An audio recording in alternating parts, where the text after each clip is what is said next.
শুভ দর্শক, আজ আমাদের মাঝে উপস্থিত রয়েছেন সঙ্গীত শিল্পী রাজিয়া সুলতানা মিশি। শুভ সকাল আপু, কেমন আছেন? শুভ সকাল, বেশ ভালো আছি। আপনি কেমন আছেন? আমি বেশ ভালো আছি, ধন্যবাদ আপনাকে। শুরুতে একটু জানতে চাই যে নজরুল এবং আধুনিক গান আপনি করে থাকেন, সো এই যে ছোটবেলা থেকে গানের প্রতি ভালো লাগা এবং ভালোবাসা, তারপর নজরুল বা আধুনিক গান কেন চুজ করেছেন?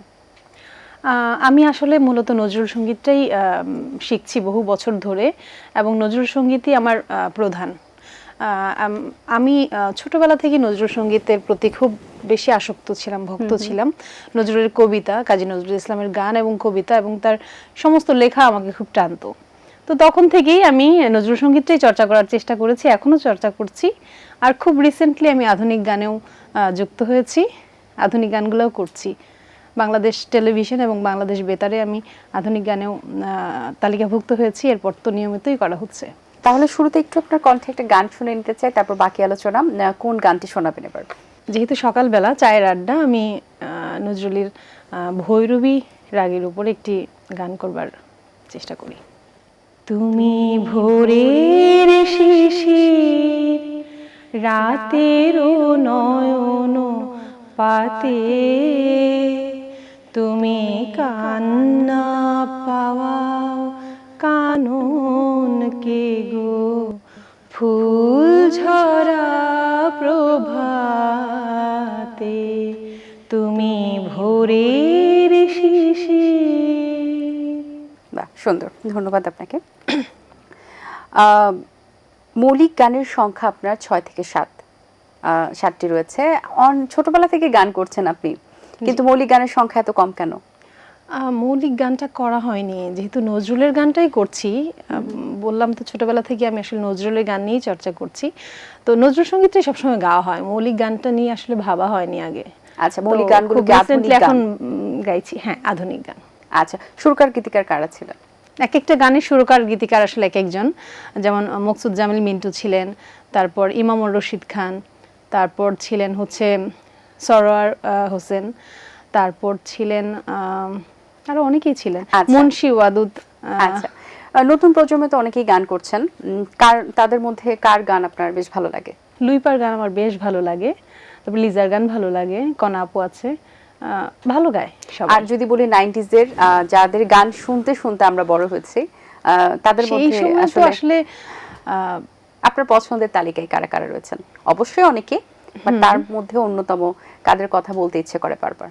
তখনকার সময় বিশেষ করে মুভিতে যারা গান করতেন, বাংলা সিনেমাগুলো খুব দেখা হতো, ওই সময় সিনেমায় যারা গেয়ে গেছেন, ক্রেজ ছিল আসলে তাদের। তো সাবিনা ইয়াসমিন, রুনা লায়লার কথা আর কি বলবো, মানে ওনাদের গানের তো ভক্ত আমরা ছোটবেলা থেকে, শুনে শুনে মানে কানের মধ্যে বসে গেছে ওনাদের কণ্ঠ, যেখানেই শুনি মানে এখনো শুনি, একই গান শতবার শুনলেও শোনা শেষ হয় না। ঠিক আপু, আপনার কণ্ঠে এবার আমরা একটা আধুনিক গান শুনতে চাই। তুমি যে মুখ ফিরিয়ে নেবে আমি জানতাম, তুমি যে মুখ ফিরিয়ে নেবে আমি জানতাম, ভালোবেসে দুঃখ দেবে আমি জানতাম, তুমি যে মুখ ফিরিয়ে নেবে আমি জানতাম, কেন যে সেই মিথ্যে মোহ মায়া চোখে আমার ফেললো মনের ছায়া, কেন যে সেই মিথ্যে মোহ মায়া চোখে আমার ফেললো মনের ছায়া, চলে যাবে আমাকে পর ভেবে আমি জানতাম, তুমি যে মুখ ফিরিয়ে নেবে আমি জানতাম। বাহ, ধন্যবাদ আপনাকে। আপনি বিজ্ঞাপনে মডেল হিসেবে বেশ কিছু কাজ করেছেন, বিজ্ঞাপনে কাজ করার অভিজ্ঞতা কেমন? বেশ ভালো, এটা আবার আরেক রকম একটা অভিজ্ঞতা। গানের জন্য যেমন আমাদের একরকম চর্চা, আর ওই কাজটা করতে আসলে ভালো লাগে। ওইটা আমার খুবই অকেশনালি করা হয়, বেশ কিছু বিজ্ঞাপনে কাজ করেছি খুব রিসেন্টলি।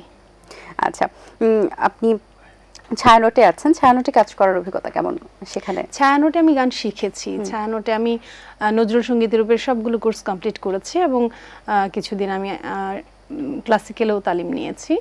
এখনো আমি আছি, আরো শেখার ইচ্ছা আছে। বেশ, মঞ্চে এবং টেলিভিশনে আপনি নিয়মিত কাজ করছেন, কোনটা বেশি আপনি এনজয় করেন, মঞ্চে নাকি টেলিভিশনে?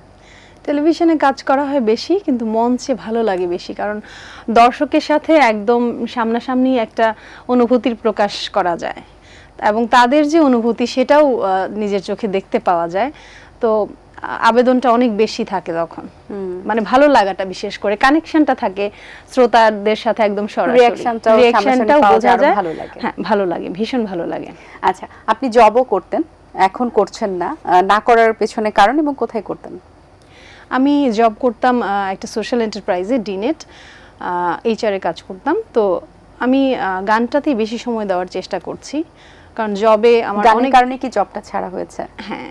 আচ্ছা আচ্ছা, তো গান নিয়ে এখন ভবিষ্যৎ পরিকল্পনা কি আপনার? মৌলিক গান যেহেতু 6-7টা আছে, এখন তো মিউজিক ভিডিওর যুগ, সেক্ষেত্রে কোনো পরিকল্পনা আছে কিনা, বা নতুন আঙ্গিকে দর্শকদের সামনে আসবেন এরকম কোনো প্ল্যানিং চলছে কিনা? মিউজিক ভিডিও করার চিন্তা আছে সামনে।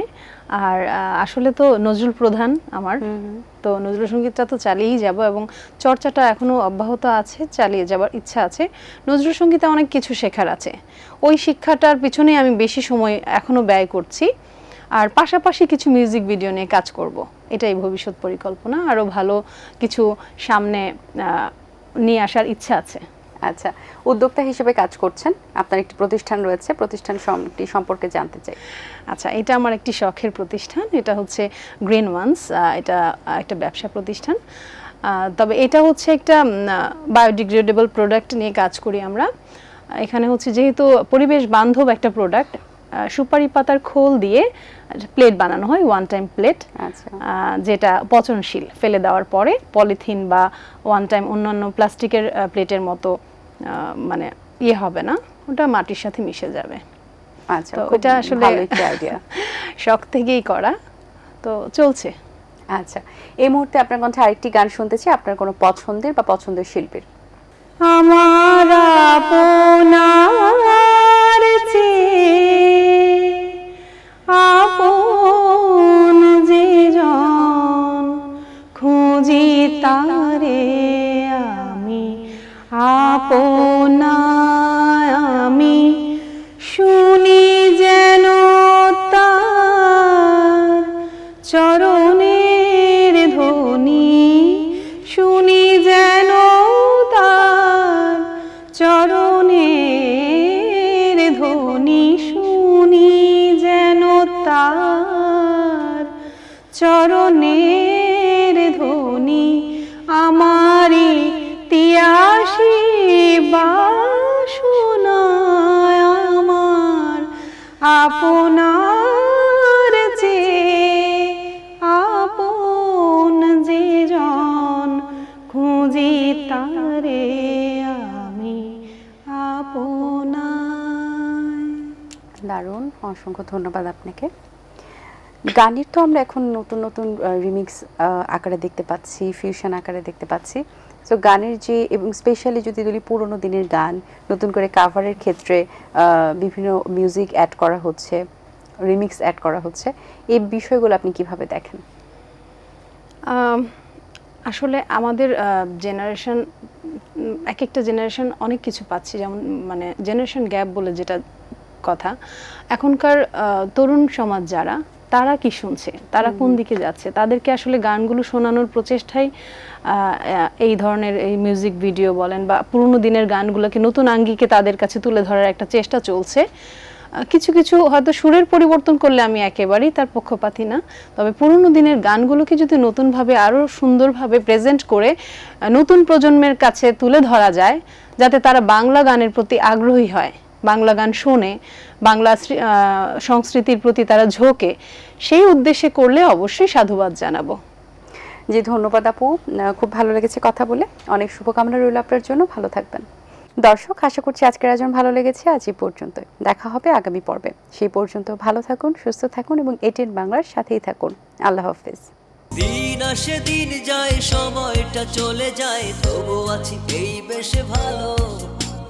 জীবনটা রঙময়, যেভাবেই হওয়া চাই, নয় কভু সাদা কালো। এই আশাতে স্বপ্ন ভাসে, সুখ হাসে চোখে মুখে, চায়ের চুমুকে।